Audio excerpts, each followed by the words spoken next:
All right, Chiro Gold interview here again. Good morning, Dr. Joe. Hope all is well in Pennsylvania. Good morning. Good morning. So we're going to continue on with our discussion of 33 principles, and we're going to really just keep getting in depth on each one of these. And so we'll start today with principle number 3, and we'll just take it from there and see where we go and where we end up, and get a better understanding of these incredible principles. And as I was thinking about what we've discussed so far, we covered the first 2 principles, and we're just setting the stage, and each of these builds on the previous one.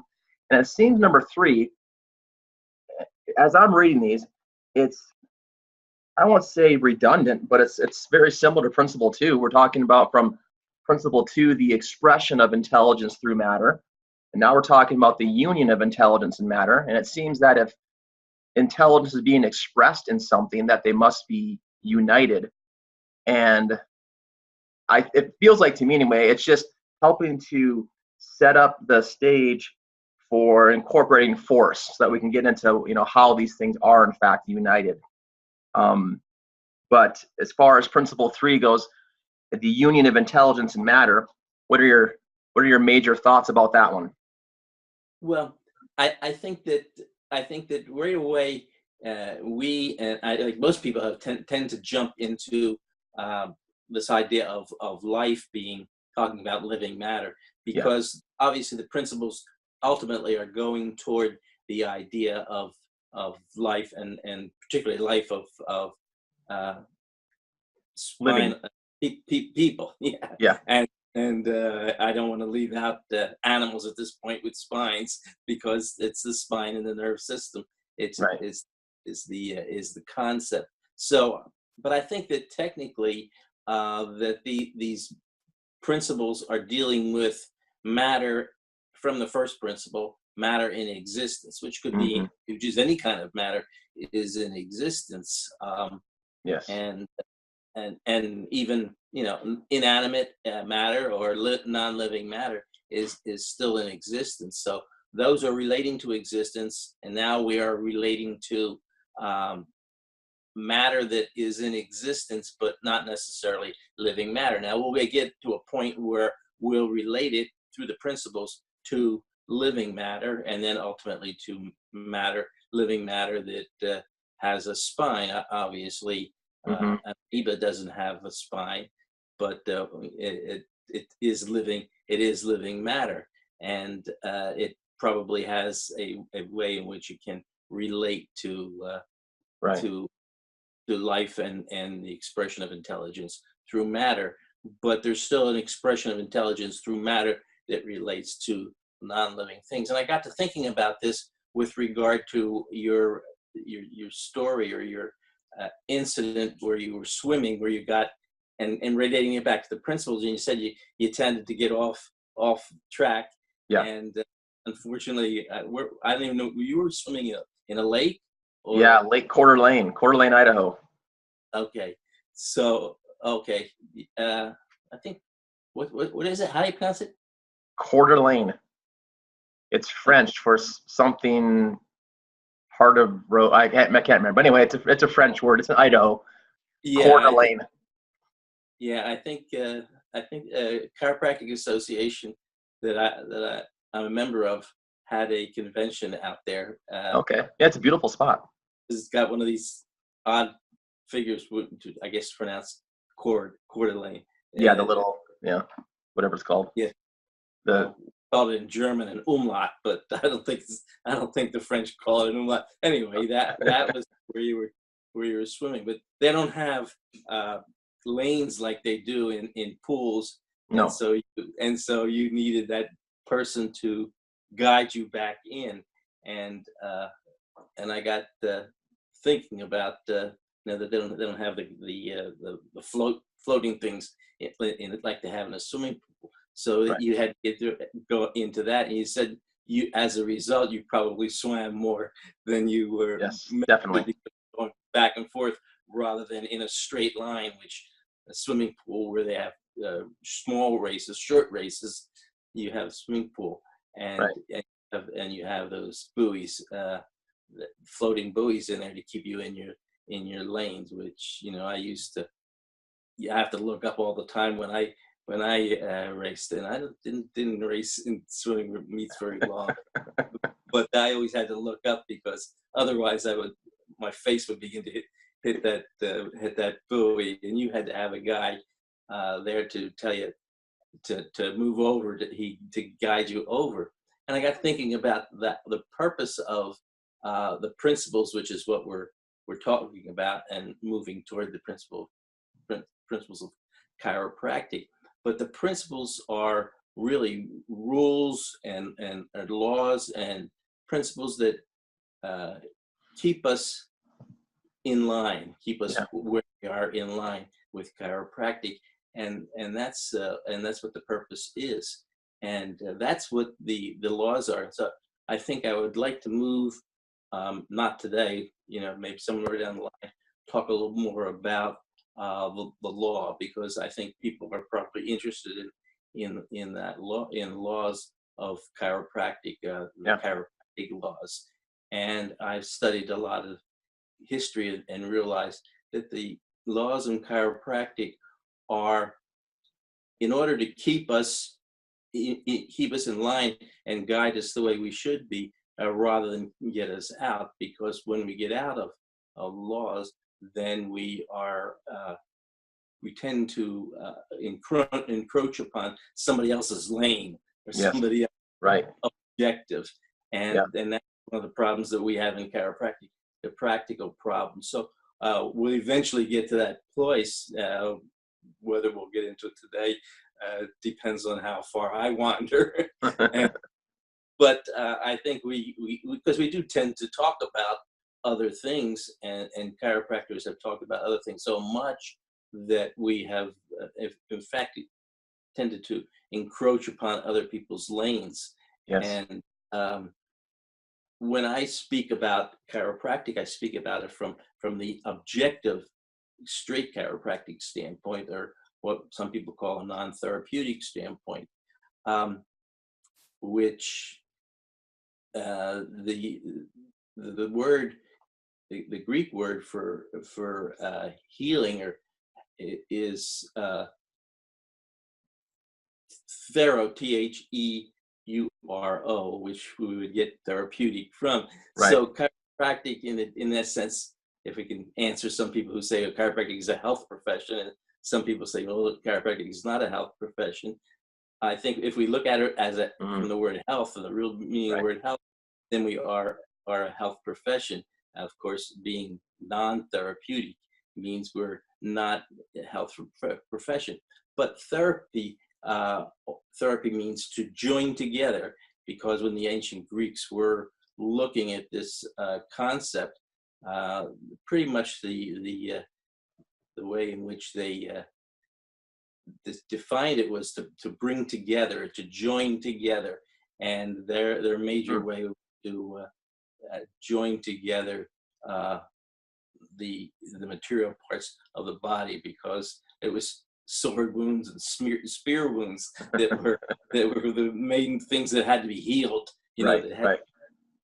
And then, of course, we've come to the understanding that what we're joining together in chiropractic is the non-material part of the body, which we call the innate intelligence, and the material part of the body. So we have defined that as our objective. And any way that we can try to bring those two together, that's within the purview of chiropractic, as long as it's within that purview of the spine and the nervous system. I know there are some people that try to unite the intelligence and the matter through other means, and we say no, it's through the intelligence, the matter, through the nerve system, and only as that nerve system relates to the spinal column.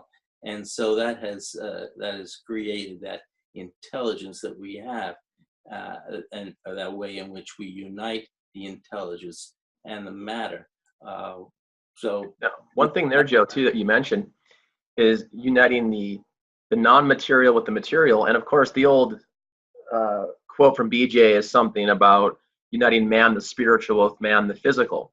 And I think and that's still, quoted and used today. And I think that confuses a lot of things. And what you said there is maybe a more accurate way of describing what we're really doing, because of course spiritual, connecting man to spiritual, implies a religious aspect to it, and we are incapable of doing anything to another person's spirit, right? That's between Right. us and God, that connection there, the spirit, if we're going to be clear on terms. But the non-material, the innate intelligence of the body, that is something that we can have an effect on. So to say we're connecting man to spiritual with man to physical is not accurate at all. It's very misleading, very confusing. So I think it's important that we're clear on that. We're connecting the non-material part of man, the innate intelligence of man, with the physical part of man.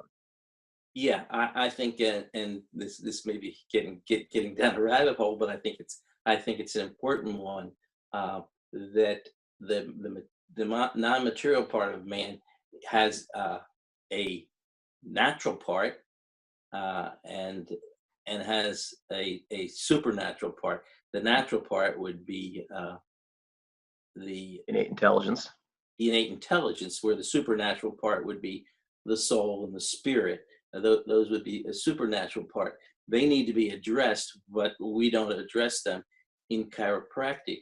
At least we don't in the chiropractic, the objective chiropractic, because we're not trying to unite the spiritual man. In other words, chiropractic is not a faith-based or religious-based concept. It's a physical concept. We put our physical hands on physical spine, and with the intention of relating the physical matter to the non-physical matter, but not the spiritual part of man. So we're not a religion.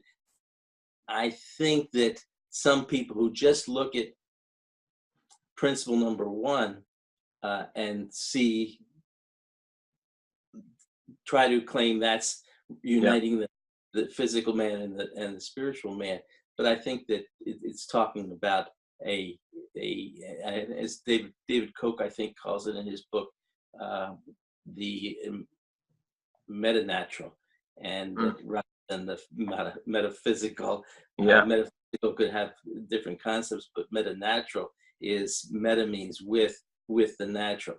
With anything that has life in it has a natural relationship with the metanatural, and meta means with the natural, Right. and in the Greek means with, and so we're relating the natural and the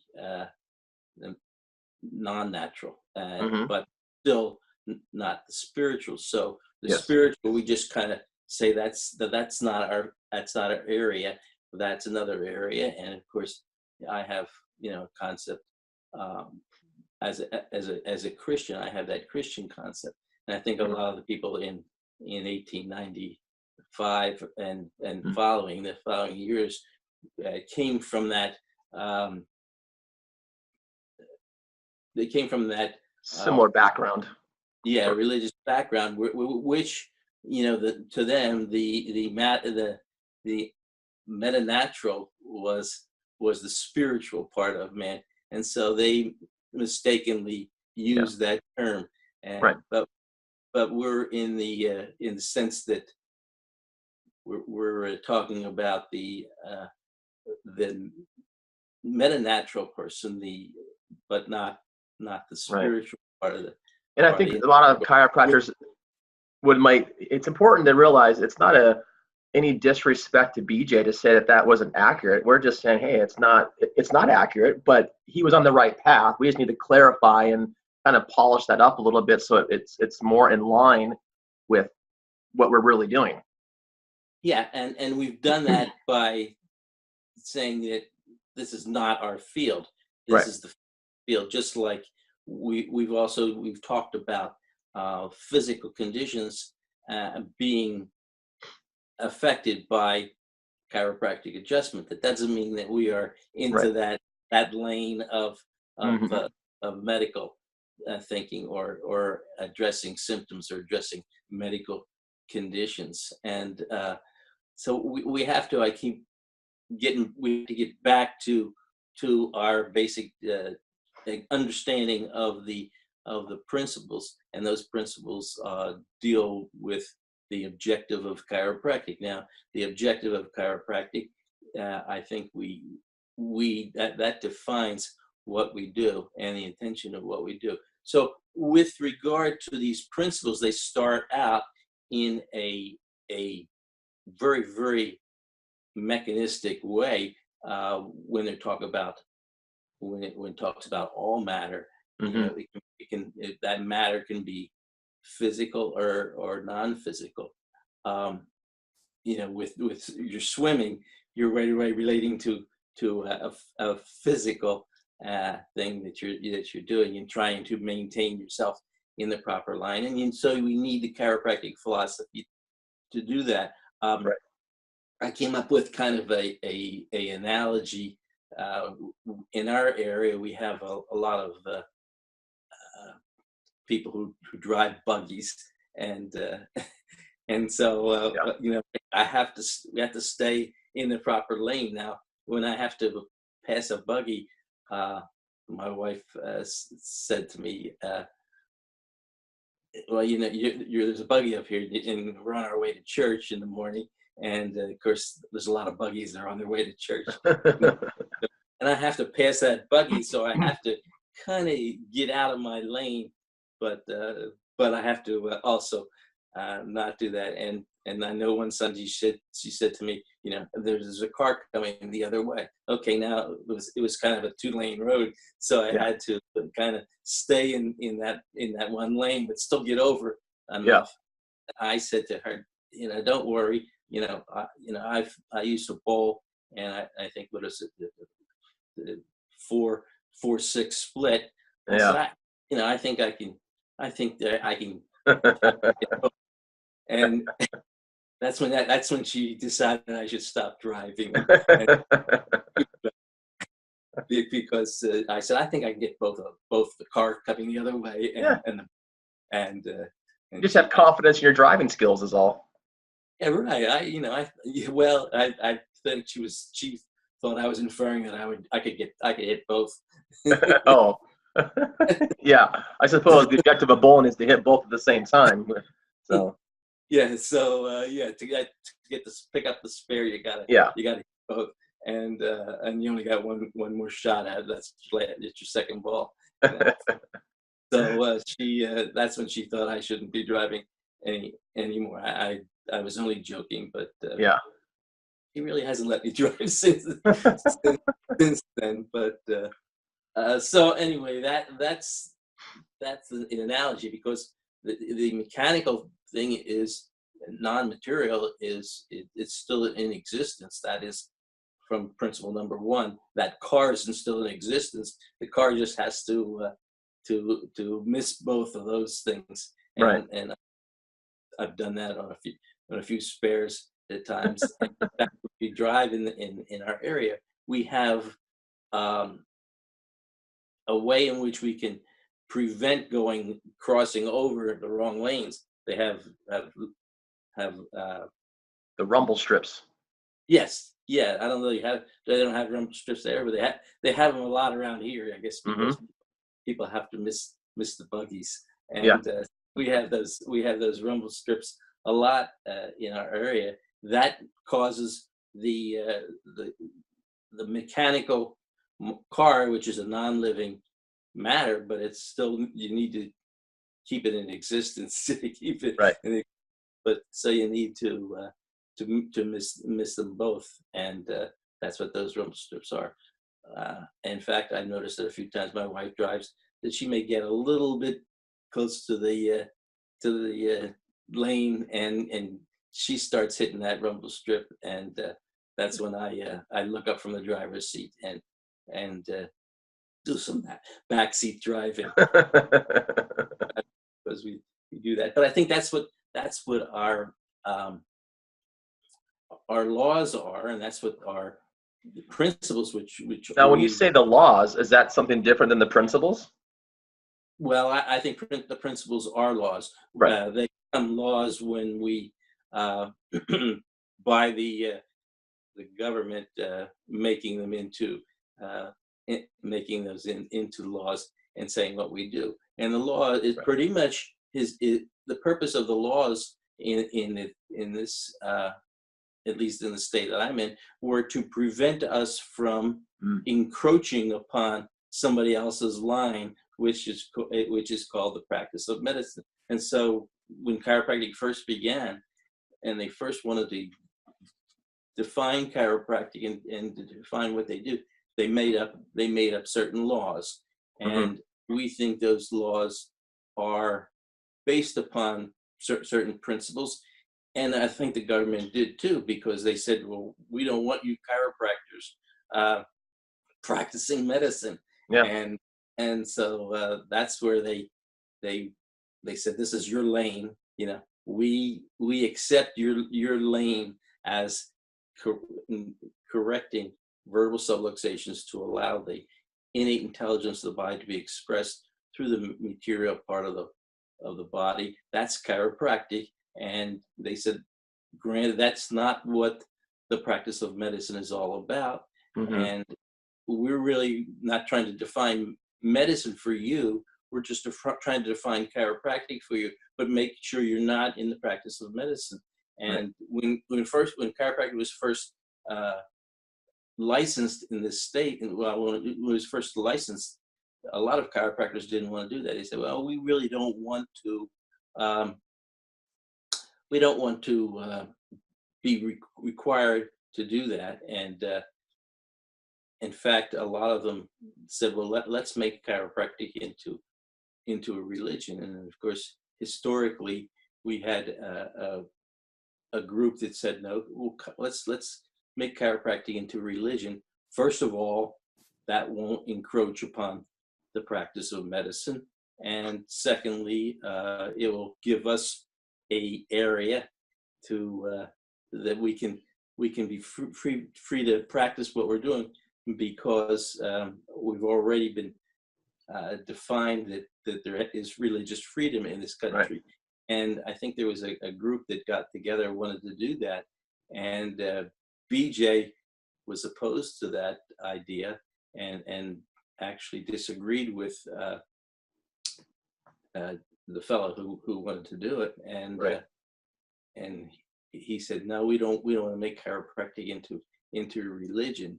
And I think some chiropractors have said, well, okay, let's move chiropractic into a religion, or at least based upon some religion. And I think that Reggie, when he began spinology, kind of went a little bit that way, because he wanted to make sure that that chiropractic was not held to be the practice of medicine. And so I think he perhaps went a little bit further, and a lot of chiropractic, that's why a lot of chiropractors opposed his idea of spinology. He said, well, no, you're getting into religion. Well, he was trying to make sure that chiropractic was not going to be held up or been the practice of medicine, as the of medicine. And so he went to that, and he went that a little bit further in that other direction. He still had the ultimate purpose of what we call objective straight chiropractic, but he called it spinology in order to get away from the idea. And of course, I don't think it worked out for him. In fact, I know a few spinologists tended to get into treating conditions, and so I think he realized that that it really, that people were going to, I guess the word is mix. What popped in my head was corrupt. It's corrupt. I think we need to call it. It's everybody doing in his own mind what he thinks he should be doing, and that's really the definition of anarchy. I think so. We should call it anarchy chiropractic. But I'll Because you look I'll at the principles here as we're going through these, and there's no way a person can read this and get anything medical from it. I mean, I suppose they could, but you'd have to really read into it to get anything medical from it. There's no discussion of that. We're talking about life. We're talking about these. There's nothing medical, and so that's why when you were explaining the spinalology thing, the word corrupt popped in my mind. It's like we've corrupted what really has been laid out here for us. It's a non-therapeutic profession, and it's a beautiful thing, and it's just been somehow been taken off course for sure. Yeah, it's only therapeutic if you go back to the Greek definition of therapy. Sure. Therapy, because we're joining the intelligence and we're creating a healing or a union of intelligence and matter. The intelligence, of course, being the non-material part of the individual. And so bringing together the union, that's the part where the definition of therapy would fit in, which then leads to health.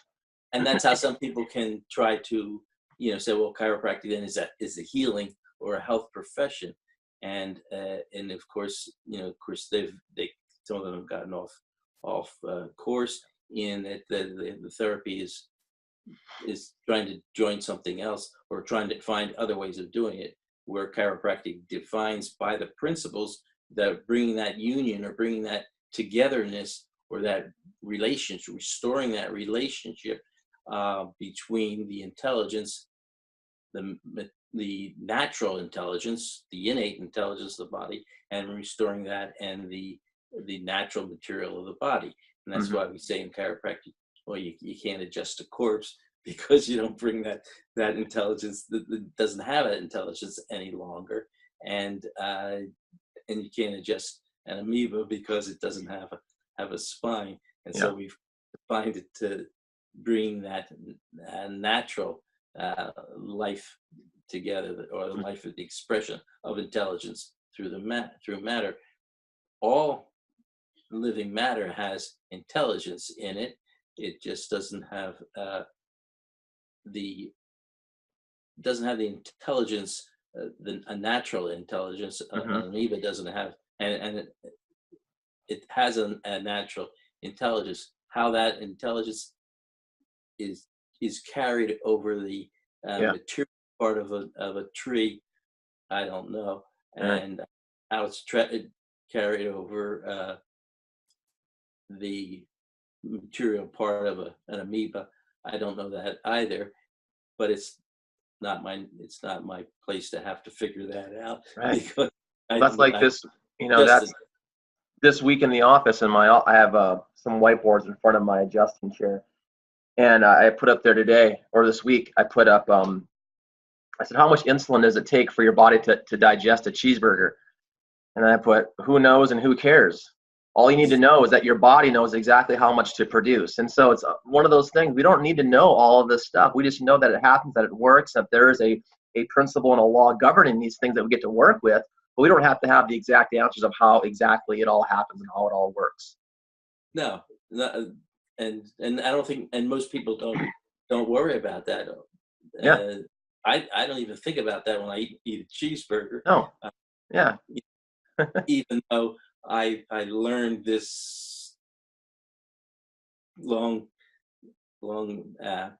principle or process by which that occurs, and I couldn't even relate it to you today because I didn't remember it, and I think in fact I once had a sign on. I wanted to put that whole thing on my wall because I had a lot of walls in the office. And I wanted to put that whole thing on there that showed how all these things go together, and just to show to people that it's really a complex mechanism, which a cheeseburger is digested and assimilated.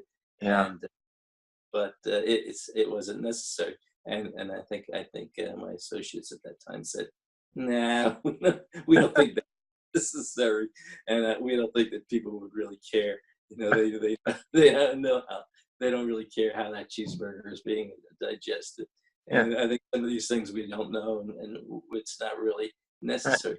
Just that we know that it's done. And I think that that's how most people are willing to accept chiropractic, um, based upon the logic and the deductive process of it, even though some of those processes are so complex that they don't even know how it really occurs. And I think that some of the scientists don't even know they're finding Oh new yeah. chemicals all the time that are going up. They're And making their best guesses.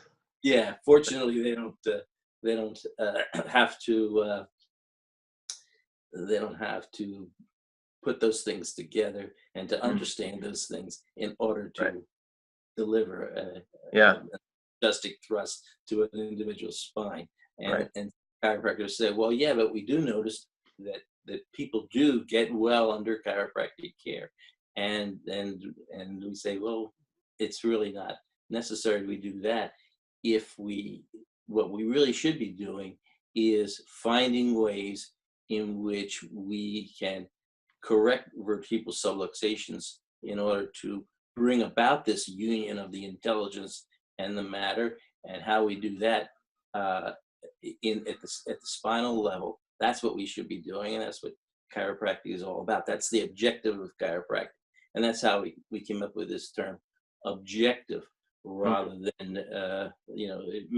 there may be other ways in which we can bring the union or the expression of intelligence through matter besides at the spinal level. That's not our objective. Now, if maybe somebody else can do that by some other method, yeah. and that may be fine. That may work for some people, but it's not within our objective. Our objective is to bring that intelligence matter in union by the adjustment of the vertebral subluxation. Mhm. So, so um, I'm So really getting back. We're really getting back into the woods, but I think this is things no, that some absolutely. chiropractors This is good. understand. It just kind of reinforces what our objective is Yeah. and what our lane is, so to speak. Right. And they talked about staying in your lane, so to speak.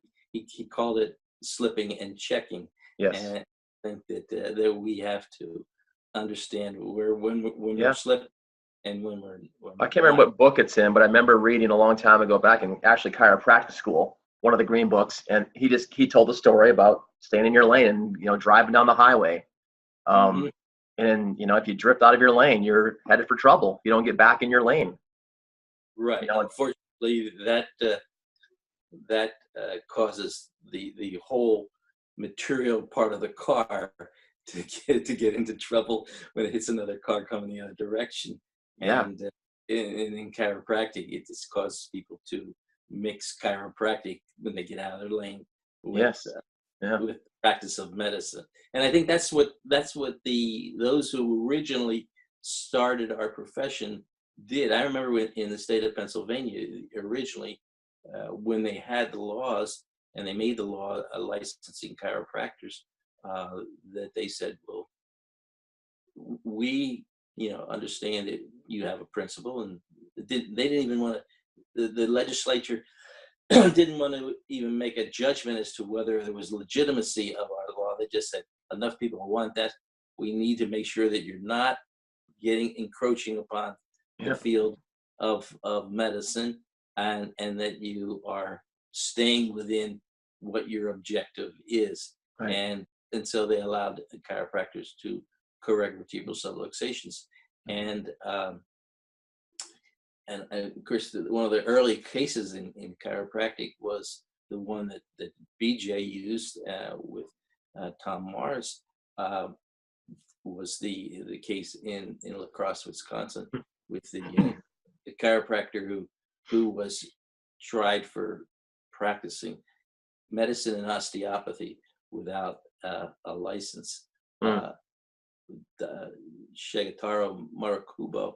Um, in fact, Didi's original book his original the science of chiropractic has a picture of Murakubo getting adjusted on the table Oh, cool. in his Yeah. table. So if you ever see it's like it's one of the early pages of that Okay. book Yeah. is it's Murakubo getting adjustment. He was the individual who was tried Right. at that case, and fortunately, or maybe not so fortunate, the people who tried him were trying him for practicing medicine and osteopathy, which if they had just said, um, well, if they had just said practicing medicine, every chiropractor who is diagnosing and Mm, and addressing diseases would probably be in trouble now, yeah. Right. because they tried him for practicing osteopathy, and I guess they said osteopathy is the same as medicine. In fact, in this area, they're pretty much Yeah. uh, viewed as the same right now, because Hmm. even though they probably did a lot of things that looked like osteopathic moves, and I think that one of the problems that Andrews still had with chiropractic was he said, well, we're doing the same thing. You're manipulating the spine to address diseases, and um, Mm. that's where Maracubo in this case and BJ and Tom Morris, who were defending him uh, across Wisconsin, said, no, we're not. We have a different objective. Our Yeah. objective is to restore the relationship between the intelligence and the matter, not treating disease or treating the symptoms of the disease. So we're not practicing medicine. And when they started the laws in the state of Pennsylvania, they made restrictions to make sure that chiropractors could not treat communicable diseases, and that was not allowed to be part of the practice of chiropractic. And I think some chiropractors address people with those conditions, Yeah. just like we address people with those conditions now, and even a straight chiropractor would. That his objective is to restore the relationship between the intelligence and the matter, not treating the Right. common cold And or he won his case based on his objective. right. That was it, and That was it. that's where we have gone back to that objective and said, no, we're going to stop our objective right at what we do, correct vertebral subluxations. And that's why when we correct the vertebral subluxation, we say we've fulfilled our objective, and everything else is left up to the body itself Yeah. to do the healing, which is what has been going on since the beginning of time, since the first guy got hit with a spear, Mhm. the first Greek got hit with a spear, and it wasn't fatal, and he was Right. able to. They were able to sew him together to bring about the back the relationship between the intelligence and the matter. Right. And we do that. We just say no. We do that by correcting an interference in the nervous system, because we know that an interference in the nervous system will disrupt or interfere with that intelligence and that natural intelligence and that natural and that material part of the organism. So Mhm. that's where we have gone back to the beginning of chiropractic. In other words, we've gone back to what our purpose was as a chiropractor and what our objective is as a chiropractic. And that's why I guess the objective straight chiropractic is probably, even though it's a kind of maybe a redundant term, uh, because there's no other way you can practice Right. chiropractic than by practicing it by the objective, uh, uh, and that's why we've adopted that phrase, uh, even though non-therapeutic has a definite explanation within it too, Mhm. but but but the principles do get back to the objective, and they limit us to that objective. So the purpose of chiropractic is fulfilled by the straight chiropractic objective, and the 33 principles that we're in the process of going through. And I'm sure you and everybody watching this probably wonders whether I'm ever going to get through. We're getting But- through them just fine. But that's why I spent a part of a semester trying to explain that to. There's to a lot here. Yeah, there's a lot to cover on these things.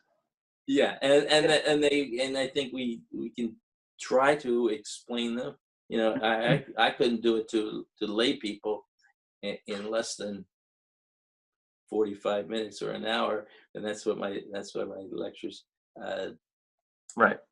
lectures lasted that long, or my new member orientation, or whatever you want to call it, lasted that long to try to explain to people, because it's important to understand it, even though most of which people understand, and they say, well, yeah, that makes sense when we explain what do we do in chiropractic. So just to bring us up to date to where we are, the major premise deals with all matter, and deals with all matter being in existence. Yes. Even though that automobile is still in existence when that person goes across the yellow line and smacks into the person in front of them, the automobile is still in existence now. Yeah. The physical individual inside that car may no longer be in existence.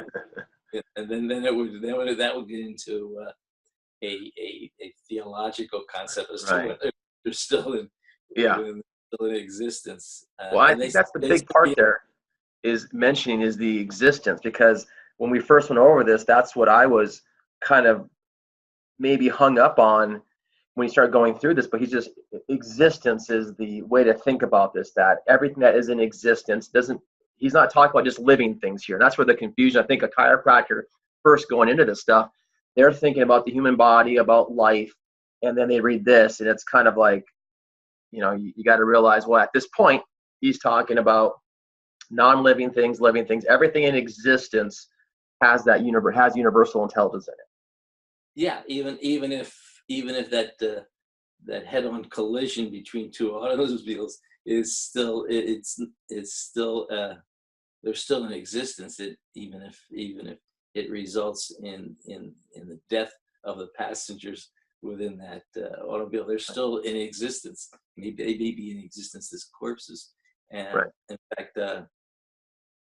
fact, one time when I was speaking at one of the chiropractic colleges, I said, well, really, to what you need to demonstrate chiropractic is really basically just a 25-cent, maybe it's more now because of inflation, but you said you just need a 25-cent mirror and hold up that person's nose, and if there's condensation on there, fog it up.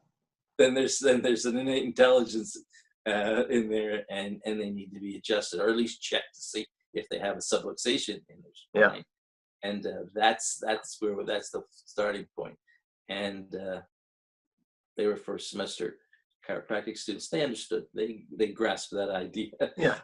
I don't think any of them went on to just utilize 25-cent mirrors to means of analyzing the person's spine to see if they needed adjustment. But that's how we need to they're alive. If they're alive. And I need to add that to I tell people in the office that there's 2 requirements to refer people into our office, and that they have to have a spine and they have to be nice. So no grumpy or mean spineless people, but I better add they have to be alive too. Yeah. I think I used that once, and then someone said to me, yeah, but I mean, grumpy people. I say, well, they could be, you could help to make them in better spirits. Yeah, that's probably true. But from a selfish standpoint, for myself and maybe you would rather have happy people coming into Yeah. your Yeah. office, keep them happy. Yeah. And Exactly. I think, I mean, there's a few people that uh, I think only I think I only threw a person out of my office once, and that was because he wanted to pretty much be checked every hour on the hour, and so Oh, yeah. at the point where after days and days of this, my associates would say, I can't find subluxation in his spine, and I felt that he needed to be adjusted. Um, he needed to be checked, I should say, Yeah. 11 every hour on the hour, Yeah. and it really was the best use of our time to do that. And and as a result, he um, he got annoyed. Well, first of all my other associates didn't want to check his spine, and they said, and I said, well, I'll check his spine. And after a while, I checked his spine like 3 or 4 times during the course of a day, and he to, as far as my analysis was concerned, I couldn't see that he needed to be adjusted that much, and or didn't have his spine pounded on that often. Uh, and so I said, really, you don't need to be checked this often. And now I don't know whether it's it reaches the point of Monday, Wednesday, and Friday, like a lot of chiropractors do. But I think that we have to restore the relationship between our families and the rest of our lives too, which means maybe you don't need to have office hours 24 hours a day, Yeah. Right. 7 days a week. But actually, this fellow ultimately, when I uh, dismissed him from the office, he actually reported me to the state board, and Oh no. yeah, Huh. and I had to deal with the state board, and I just said, here's my associates who didn't want to take care of him for this reason. They thought he was uh, asking to be his spine checked more often than it needed, and I think the same thing, and that's why I dismissed him, and that was acceptable to Oh, to good. the state board, so I didn't run into any problem, but it was just kind of a hassle. First of all, taking care of him as often as he wanted to come in, at least checking his spine, and and and the other case was, of course, the other fact was the fact that he didn't need that, Yeah. and it did present a problem, Yeah. and but that's what I dealt with it. So I guess I would probably prefer somebody being uh, coming in more often than they need, and that's why we'd say, let's check people all the time. And But that's why we want to adjust little children right. who are symptomatic, because they may have subluxations in their spine, and they need to have their spine Yes. adjusted or But getting checked. checked 3 or 4 times a day might be a little bit of overkill. Yeah, yeah. Unless you want to check them, and now have checked people 3 or 4 times a day in certain situations. If I've checked them and they needed to be adjusted, and then Mhm. in certain situations, Yeah. I may get back and say, come back again later on Just in the not day. 3 or 4 times a day every day for your entire life is Right. maybe overkill is what I was thinking. I'm not sure Definitely. overkill is the word, but I'm not sure that overadjust is the word too, because adjust needs to make right, and if it's wrong, then That's it true. That's needs to true. it needs to be right. So it's overthrusted on if they don't need to be adjusted. I Yeah. guess that's what we could do, is overthrust, and I guess that's why we need to analyze and make sure that our technique is as accurate as it can Yeah. possibly, so that we're not over thrusting on an individual's spine, and and I think that's where we need some research in chiropractic, and that's why we don't feel that research into medical conditions is something that chiropractors need to do, and I think that's probably where I come At odds, maybe. odds with a lot of odds with probably most of the schools and Yeah. many Well, people. it's true. All the focus there in research is all focused on symptoms and diseases and treating those diseases. And so, Exactly. yeah. And Now we have just a few minutes maybe here, and we'll go into this more next time. But I really wanted to hear what you had to say about this, because principle 4 is the triunity of life, and that there's 3 necessary united factors: intelligence, force, and matter. So this is the very first time we hear about force. And so if a rock, inanimate object, non-living matter, that also has force in it. And so, or no, yeah, yes, yeah. So that's confusing a little bit to me. It's like, well, so what is it? What is the force? Because I always thought of force as that's like it's not the mental impulse, but it's something that's delivering the intelligence to the matter. Am I right or wrong on that? yeah, I think it's the intelligence, and we define that by saying, well, there's 2 kinds of intelligence. There's universal intelligence, Right. and that's what it's related to in that particular instance. Well, and innate intelligence. Innate intelligence is the is the intelligence of a living thing, Mm-hmm. and universal intelligence is the intelligence in all matter, and that I think that's how it. So what would be the force in a rock, for example? Like, where does that come into play? Well, that maintains it in existence. The maintaining in existence would be on the atomic level. In other words, there are atoms that Right. are making that rock. It's given That's giving it its hardness, or its rockness. and that's the force. Yes, Okay. yes. So when my younger brother hit me in the head with a rock, he was he was He was a jerk. Jeez. what? I said he was a jerk. No. Well, he got yeah, got disciplined by my father, Yeah, I bet. who put the intelligence of his hands on my brother's backside, Yeah. and of course, he was he was good in his giving my brother a choice, and he said, you can either get a licking, or you can stay in for the rest of the day, and my brother said he would prefer the licking, and Huh. so Get it over with.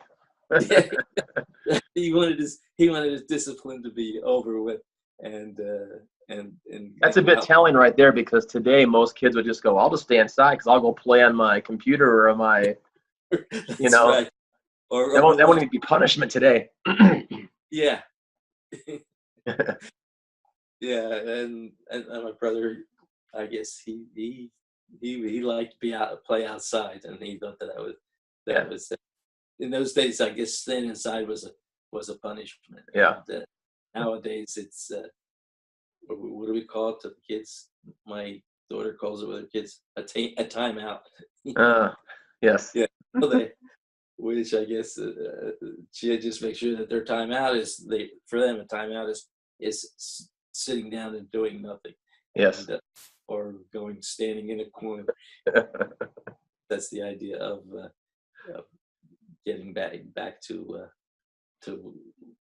reevaluating what you do, so you can realize Yes. think about what you did. Think And about it. so that's what our father always wanted us to do when we were getting punished, to think what you do. And I guess when you had to stand up to eat afterwards, that made you think a little bit more about what you had done and what you shouldn't have done. Yes. So So so now I the think that force then again, so in a living matter, is force different than it is in a non-living thing?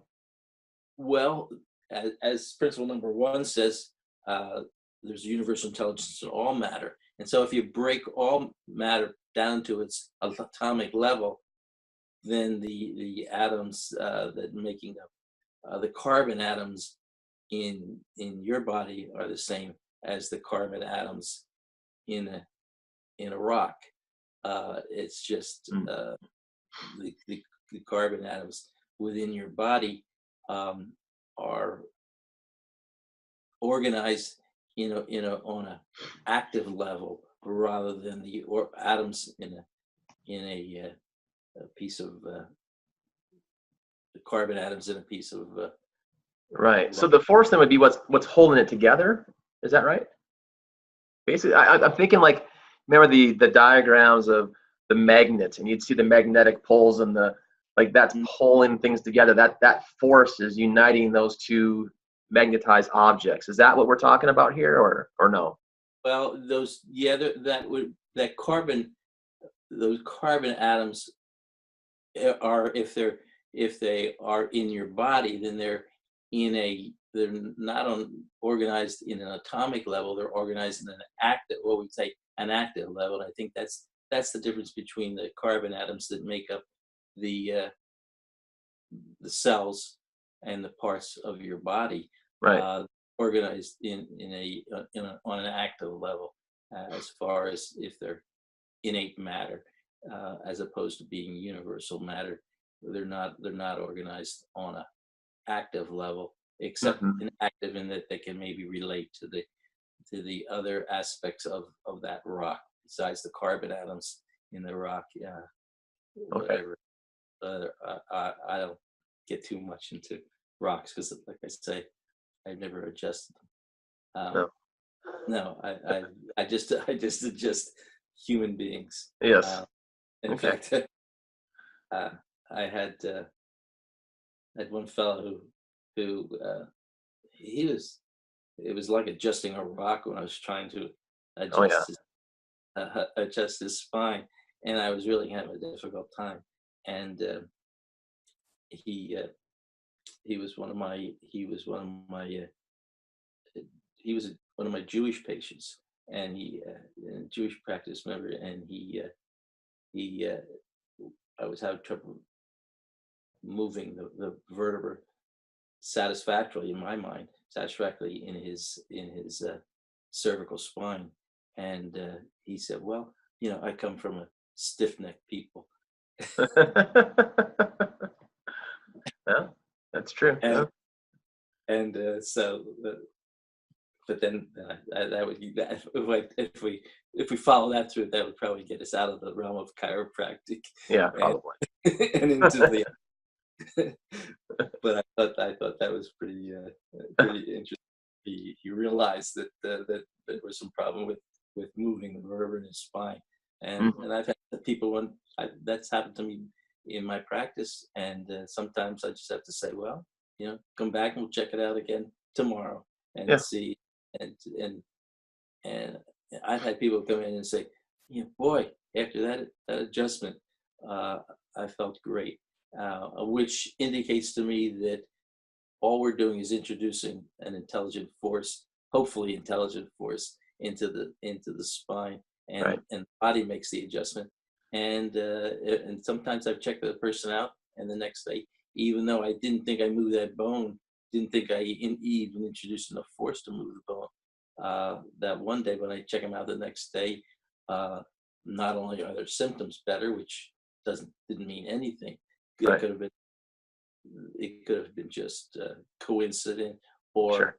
on their part, but that their spine was checked out, and it didn't feel like it was Right. subluxed in the next day, so that the body has the ability to take that force, uh, no matter how poorly it's introduced or how we don't even think we move the bone, and to make Yeah. that correct. I And I think. guess we're lucky as chiropractors that the human body is so incredible, because even when we maybe don't perform our best, the human body can still make us look good. Yeah, Even if we don't correct the subluxation, Yeah. the body heals itself. Yes. Has that ability. And Yeah. That's great. it was BJ who said, if you threw all your patients down the cellar steps, about half of them would get well. Yeah. Which means what he was saying is that his body has the ability to take that force, even no matter how it's introduced into that Yep. spine. Now that doesn't justify sloppy Sloppy.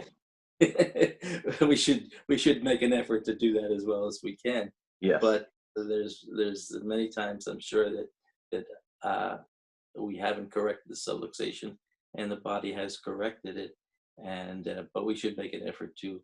I think that's where chiropractic research should be in the area of determining where that subluxation is, Yeah. and how and whether we have effectively corrected, or at least introduced to correct it. Mm-hmm. Yeah. I think that's where we. I think that's where we are. So yeah. But we'll wrap it up. With that rock has intelligence within it, and it thinks it in existence, and that's why it hurt when my brother hit me in the head with the it didn't hurt the rock at all. It didn't appear to. The rock didn't say ouch. The rock was just fine. Yeah. Your head got hurt, then your brother's butt got hurt. So and that made my head feel better. Yes.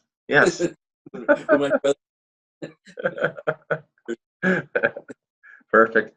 Awesome. Well, let's pause right there for the day, and then next time we'll pick up on principle 4 and go into that a little bit more and discuss that, and just keep plugging along. So as always, thank you so much for your time. It's so incredible just to hear from you and to get to learn more and have a better understanding of not just these principles, but chiropractic in general. So definitely appreciate it. Thank you so much.